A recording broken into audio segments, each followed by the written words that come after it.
Hey guys, so welcome back to episode 3 of That One Time When I Was in a Cult.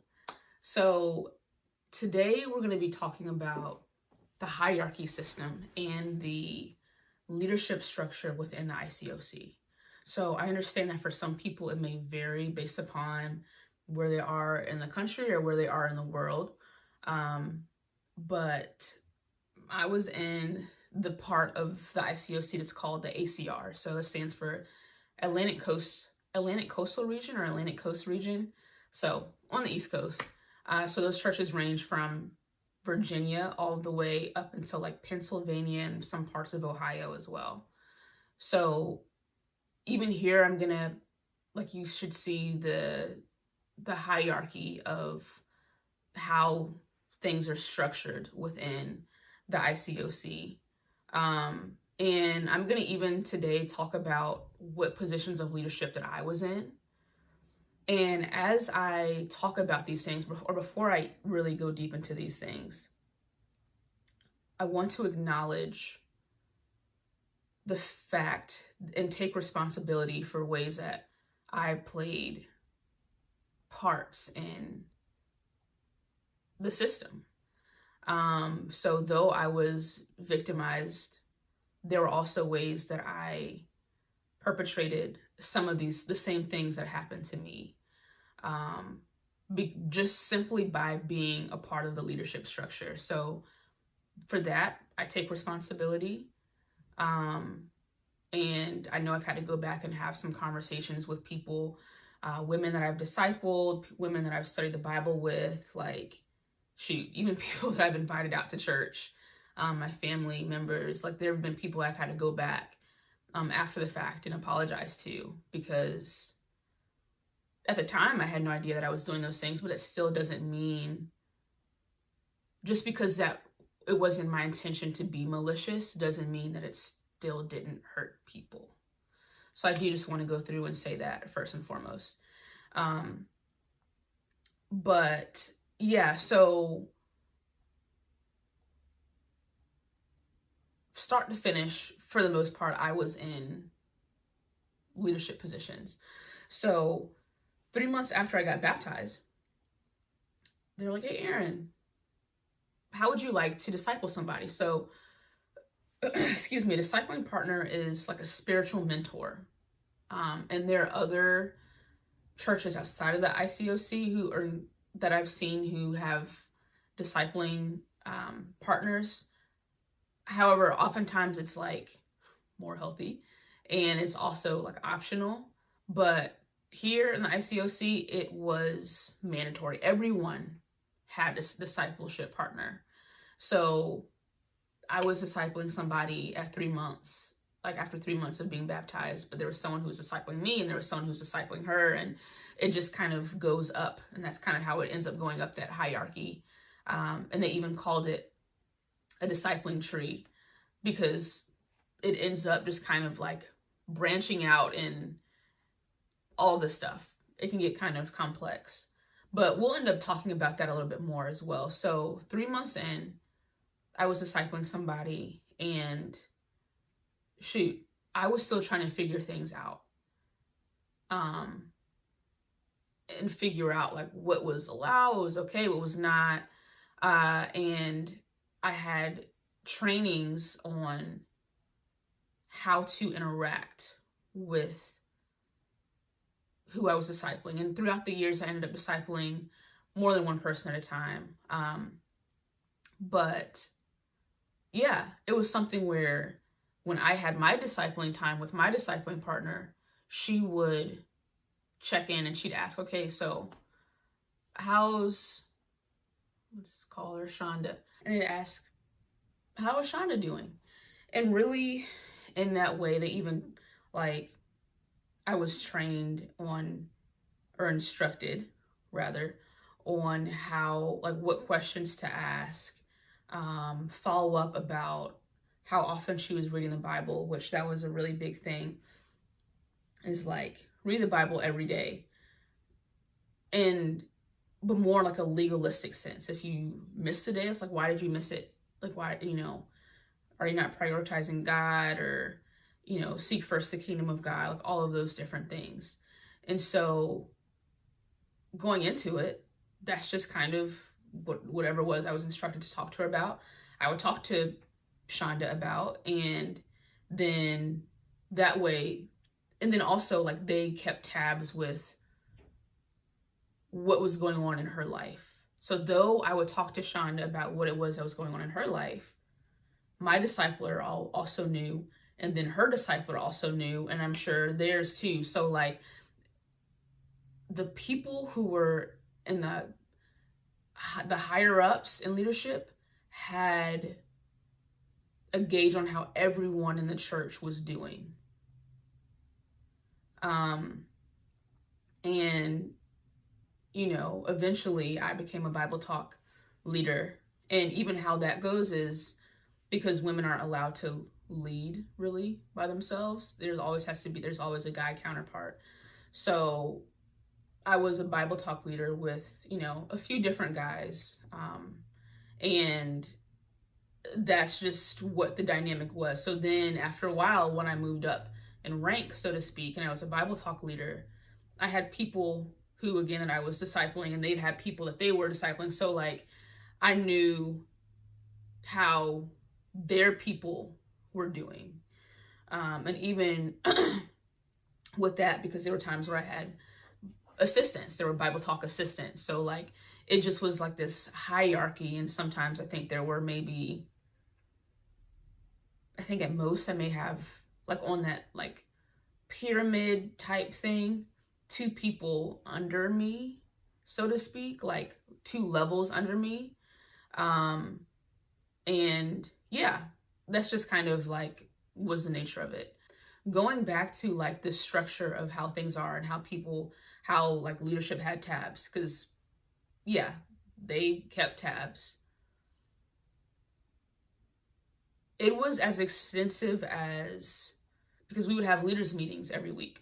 So again, during this time, for most of the time that I was in the church, I was in the campus ministry, but then I went on to be in other ministries too. So there was the teen ministry,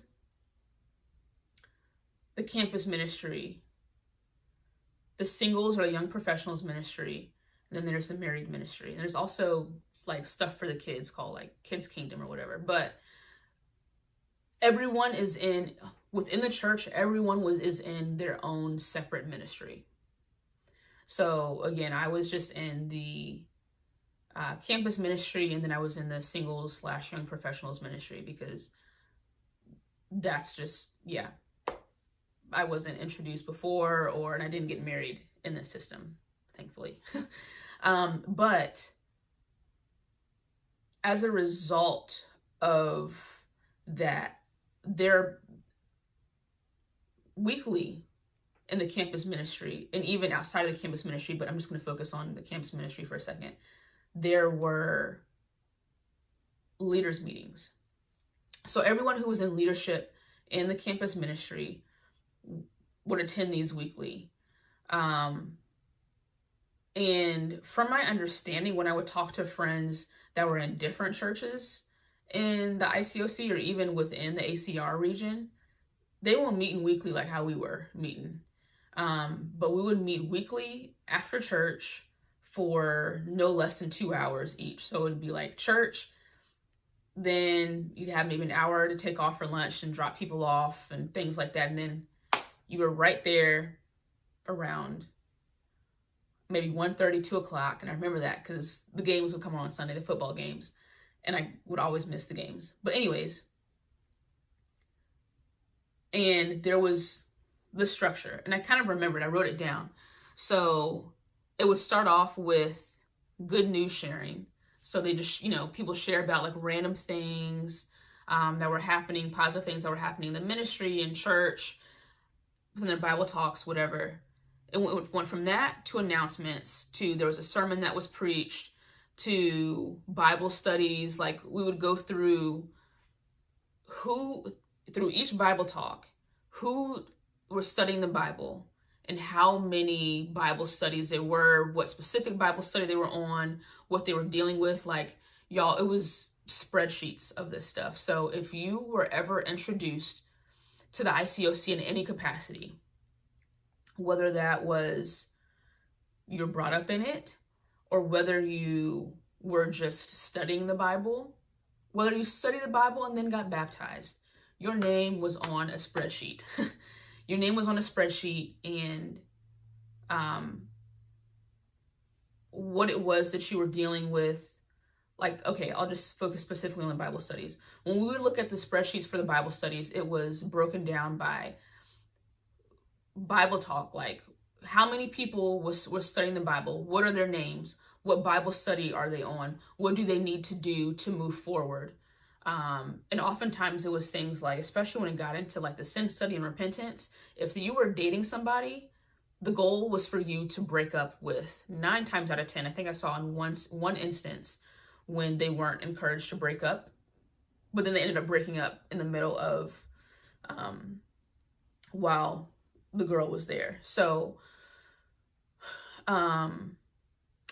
yeah, like breaking up or stop going to the church that they were a part of, like those were the things that were in those spreadsheets, and that was what they needed to do to move on or to repent or to become a Christian, is really what was said. Like, okay, this is what they need to do to become a Christian, which is freaking ridiculous. So that was a breakdown. We would spend a pretty substantial time talking about that. And then at the end of the leaders meeting, we talked about the weak and concerned. So there was another spreadsheet, but on there, it talked about the members of the church. Specifically, it was, the campus ministry, but they did this also as far as like church leadership across the board. So they had a whole separate meeting that they would go to. I wouldn't really go to those in Hampton Roads. It was, they would have staff meetings. In the staff meetings, they talked about ministry-wide, like according to each ministry, who was weak and concerned. So those are the members who they felt like were not doing well spiritually. Whether it was they weren't coming out to enough events, like they skipped events, or whether they were, whether they weren't coming out to events, whether they were going through stuff, they weren't spending enough time reading the Bible, or just, it could be a million things. They were doing too much, like sexually, like sexual sin, whatever. It was on there.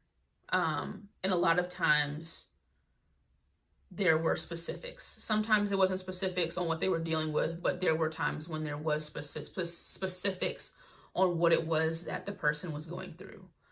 And that was a list that no one wanted to be in. And it's interesting reflecting back now, because like, for a place where it's encouraged to not gossip, because gossiping is a sin, people had everyone's information. And oftentimes the person, so like going back to that pyramid, like the lay person in the church who wasn't in positions of leadership, I'm willing to bet that a lot of people didn't know that they were on that list.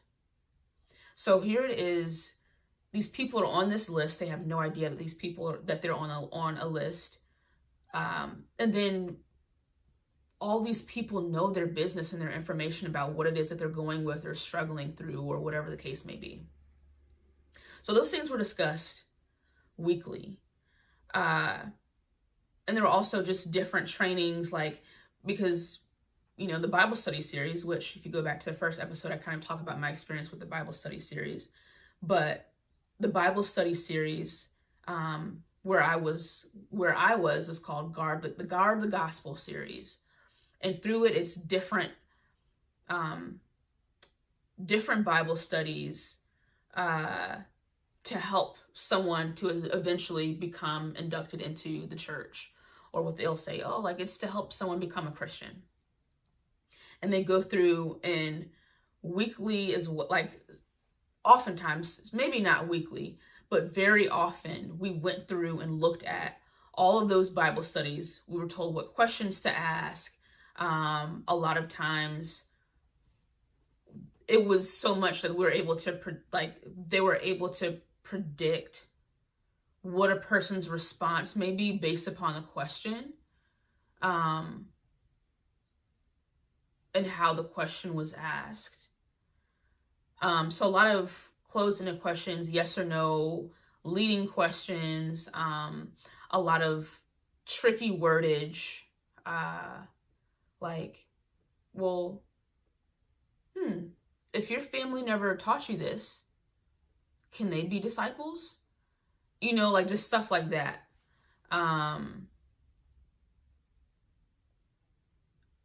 To really make a person doubt their relationship with God. And if you go back again to the first episode, I kind of like broke that down a little bit more into what questions they asked, what questions I was asked, and how the Bible study series was presented to me. But yeah, that was very much drilled. And even like going into those Bible studies, when people would lead the Bible studies, past a certain point, the ministry leader would end up in the Bible studies. So like for me, again, I was a Bible talk leader. After a certain threshold, usually after the sin study or around the sin study, because that's when things would be considered more serious, a ministry leader would step in. And they would step in and they'd sit in on the Bible studies and kind of take them over after that point. And if a Bible talk leader or someone else in the study was leading, afterwards they would have feedback for the person who was leading the study. So they'd have feedback for me or for someone else or whoever about how they thought we did leading those Bible studies. Okay, you did a good job doing this, improve that. So it was very much like, almost like this perfection-driven thing, to the point where when I went to other churches, they were like, wow, Aaron, like you're really good with like leading these Bible studies. And I'd only been in the church for a year, and they had been in the church like a few years or like their whole lives and stuff like that. Because it was just drilled into us so much. And yeah. So something I want to talk about is how within the ICOC, everything is handled in-house. So, which is a strategic isolation, I believe, a strategic isolation tactic. So I know there are some churches that exist that don't believe in therapy. ICOC wasn't like that, not in my experience. However, it was encouraged to go to therapists within the ICOC. And by trade, I'm a therapist. I'm a mental health therapist. And now, in retrospect, that is unethical. And I tried to look a couple of weeks ago because they had a whole like portal for members of the ICOC to go to search for therapists and life coaches or whatever in the ICOC. So I knew quite a few, and this was before I was a therapist, but I knew quite a few people who were seeking therapy from within the same church. So again, like, you would see them on Sundays, which as a therapist is unethical.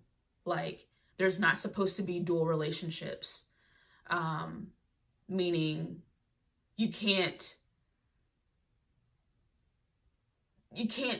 be a therapist to somebody that you already know. And that was happening left and right. Also things like books, or because the ICOC has a publishing company. So like books, music, all of that stuff, like, was considered to be okay. Go for it. Sing those songs in the hymn book. Read those books, that was published by the ICOC. But if it was outside of that publishing company, it was almost considered to be sacrilegious. It didn't matter if it was by a well-known Christian author. unless it was something where it was like advertised by leadership that it was okay, it was just like a no-no. So I remember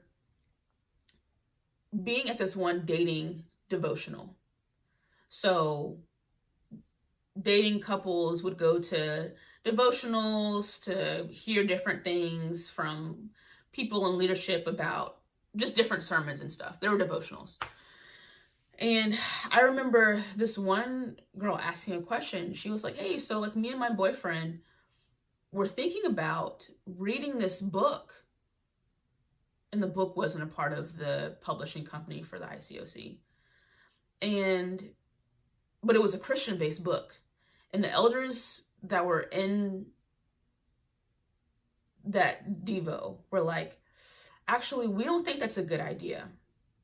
That I think, you know, like if you look into that dating book, that will lead you guys to be more self-focused. And that's just a bad idea. Why do you really need a dating book anyways? Social justice is in, because it was 2020, it was the summer of 2020. She was like, well, you know, social justice is in. Why don't you and him read a book together on that instead of on dating? And I looked, I was like, what? Because at that point, I was about ready to go anyways. But it was just bizarre stuff like that where I'm like, they are literally talking about a Christian dating book. What do you think it's going to instruct for them to do? That doesn't make any sense. Likewise, music, when it came to singing music, for the most part, again, like ICOC is a pretty ethnically diverse church. However, it's still really geared towards white culture and white evangelicalism. Yep, that one. If there were songs that were sung outside of the hymnal, it was like, ooh, this is taboo. Or if it was a gospel song, like people would be looking kind of like, you know, like smirking, like some of the, you know, white members of the church would just kind of be smirking like, ooh, like this is different or whatever. And even there were other churches that like didn't stray outside of the hymnal at all. Not at all. Because it wasn't considered to be godly or of God. Which is kind of interesting because a lot of those songs in there were like not even ICOC originated. I just don't know if people knew that or not. Some of them were Negro spirituals and all this other stuff. But anyways, I digress. So everything, again, handled in-house. And one of the biggest things, like I know I went through when I talked about therapy, how like that's kind of, it was encouraged to be like an in-house situation. Because I know people who are there who are like, oh, look, I really want to go to therapy, but I don't want to go to like a Christian therapist because they're in the world and they're not really saved. And so like they just didn't go to therapy at all, even though they needed it. But something that I observed is that a lot of people in positions of leadership in the ICOC deal with mental health struggles, which, hey, we all do in some point in times, or like that's okay. But there were quite a few people when I was in the campus ministry who had breakdowns, like breakdowns where they had to be hospitalized. And for a while, it was averaging maybe one a semester. Let that sink in. And even when I was there, I was like, something about this seems odd, that this is becoming a trend.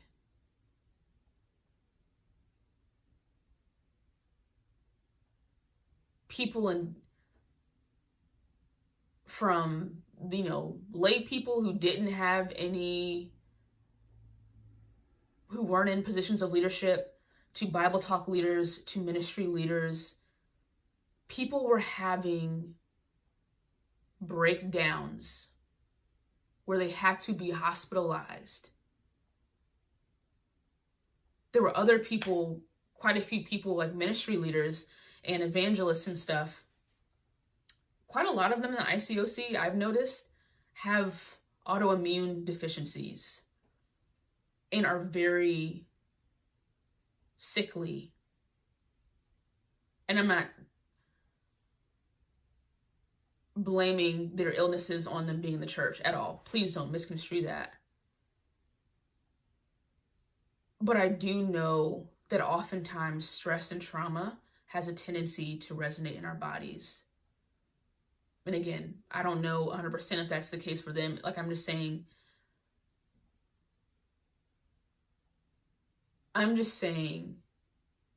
trauma sometimes can show up in the body. I don't want to speak on their behalf, but like, studies show it. Let's look it up. There are books. If you want to know books, I can give you books that kind of back it up.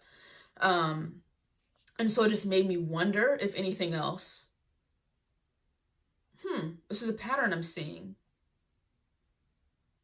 This isn't really something I see too much in many churches outside of the ICOC, where it's this where there's a pattern of this, of people having these mental breakdowns, of people, like a lot of people in positions of leadership being really sick. Like, what's going on? And when I was in campus, fall 2017, I always reference fall 2017, it was sheer chaos.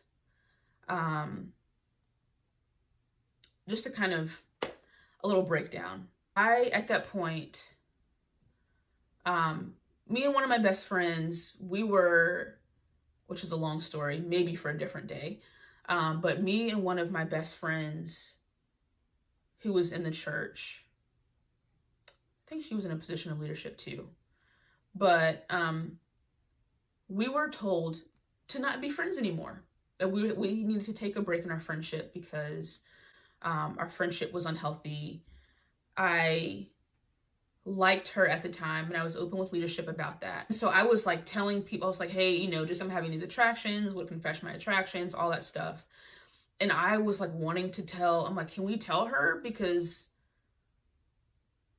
like, there's some things that she does sometimes that makes me uncomfortable, which you may be asking, well, Erin, why didn't you say something?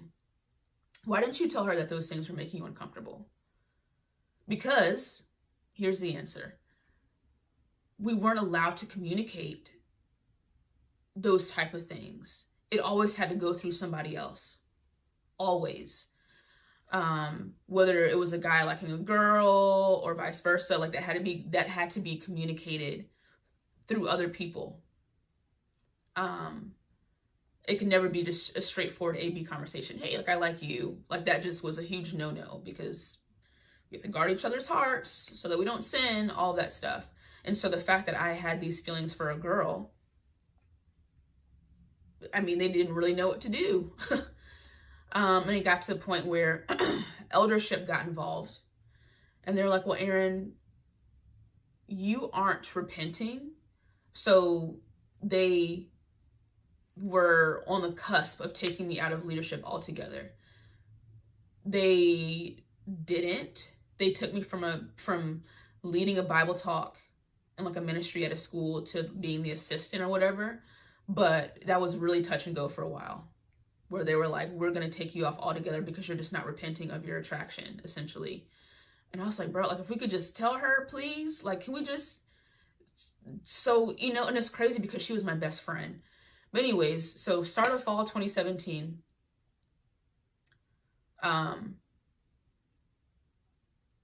they had told us, you can't be friends anymore. Which was excessive and was difficult, because it's just like, man, all right, okay. But where I was at that time, though I went to ODU, I was on a different campus for the campus ministry. And the campus that I was leading at, all of the women, pretty much all the people in the Bible talk we're dealing with now as a professional, I know that there were just crises back to back to back. The very first day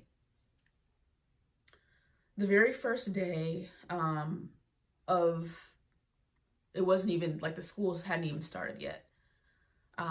One of the women that I was discipling, one of the ministry leader was like, she texted me, she was like, "Hey Erin," because I was supposed to be discipling her. She said, "Hey Erin,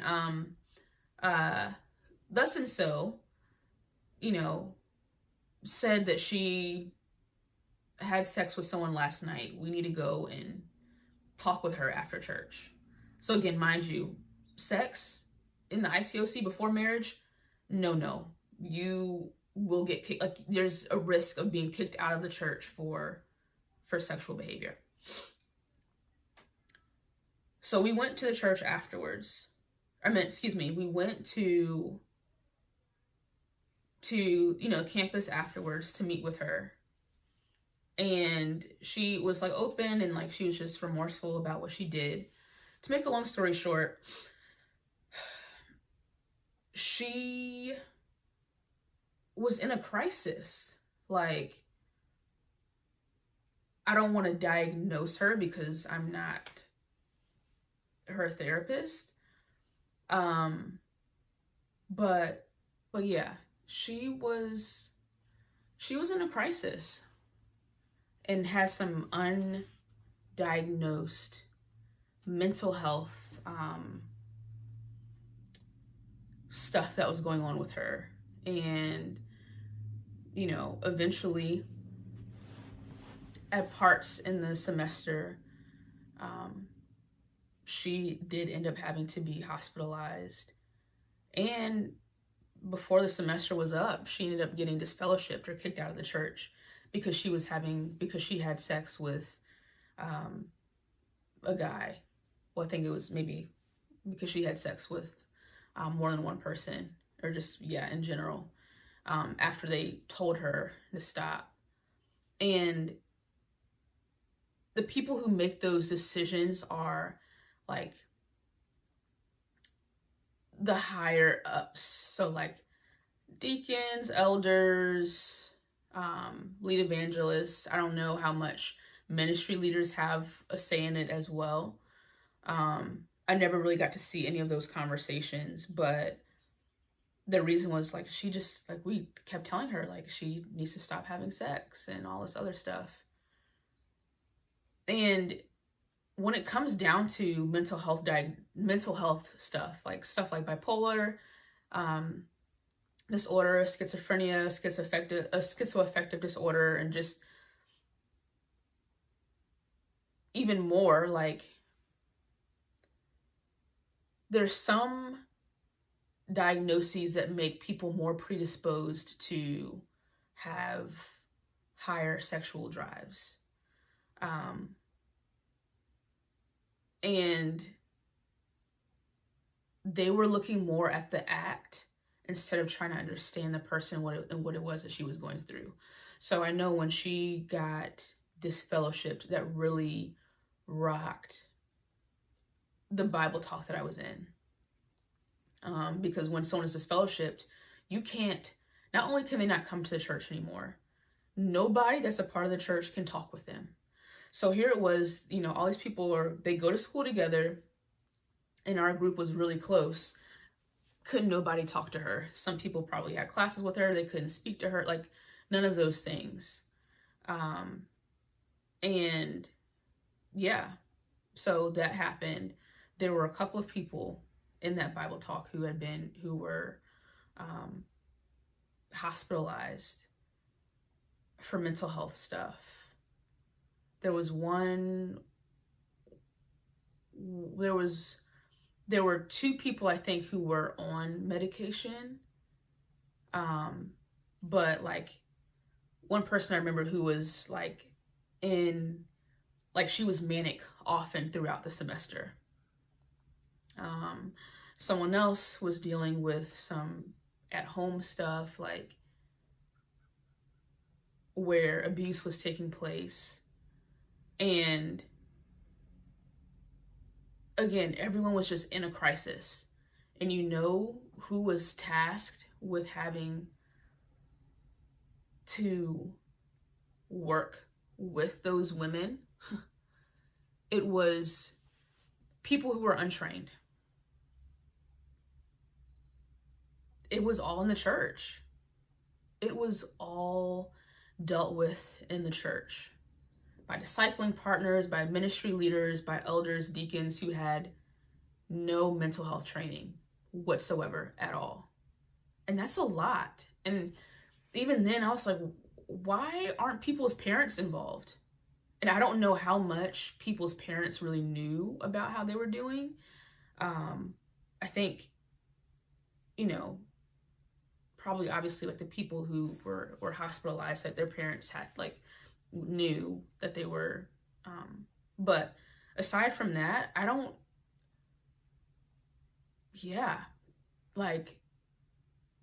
was like, these people's parents need to be here, not these ministry leaders. And though I knew I wanted to go into the mental health field, I won't no mental health professional. Like even now today, if I had a caseload like how I had then, like that would be a lot. And I've gotten my degrees and have gone to school, like all that stuff, like, and I do this. But knowing what it was that they expected for us, or even that they expected for themselves to do, absolutely asinine. And I think it did more harm. I know it did more harm to people than good.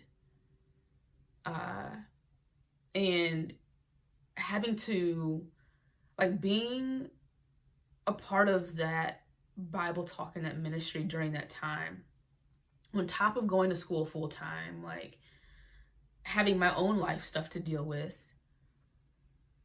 grieving the loss of a friendship with my best friend, I was getting sick left and right.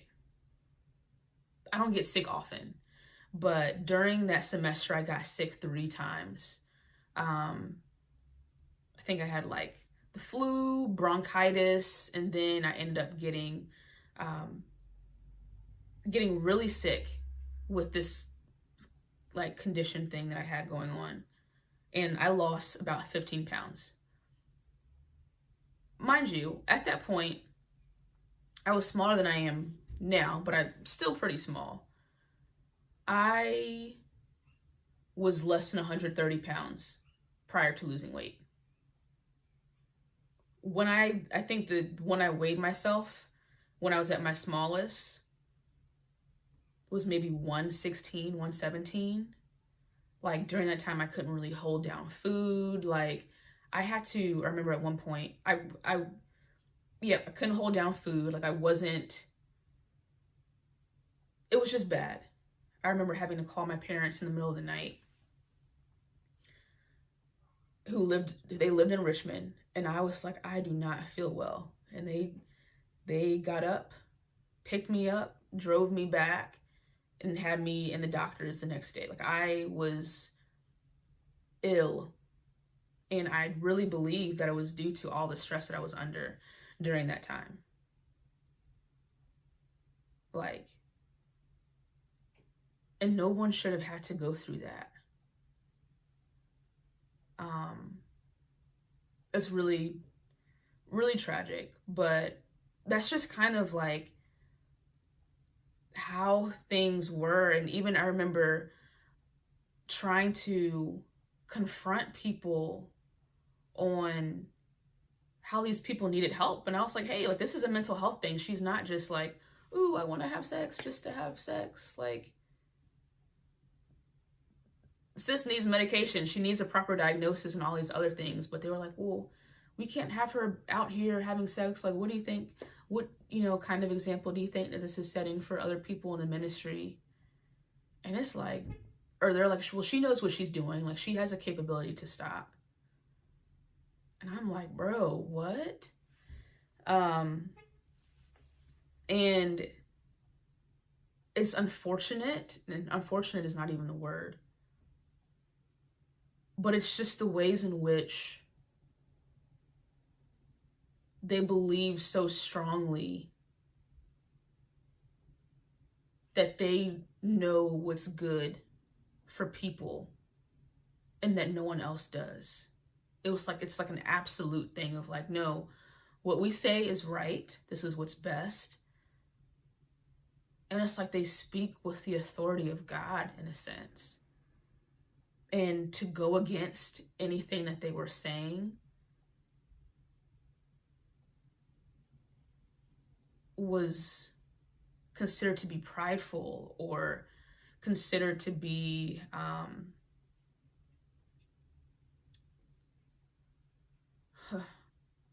I don't know. They spoke with authority that they didn't have, is the best way to put it. Still, I'm saying past tense. Like in those situations, absolutely they did. But they speak with authority that they don't have. When I go and I talk about the fall of 2017, like I've had to talk about that in my own therapy. It was so much in the condition that I made mention to, where I lost like all that weight. There is damage done to my body that I will have to deal with for the rest of my life because of the stress that I was put under during that time. So yeah, that's some of my experience, and that's just like the campus ministry. I didn't even talk about my experiences in the singles ministry and stuff. But that's where it got, like all that stuff was really at the peak of its intensity.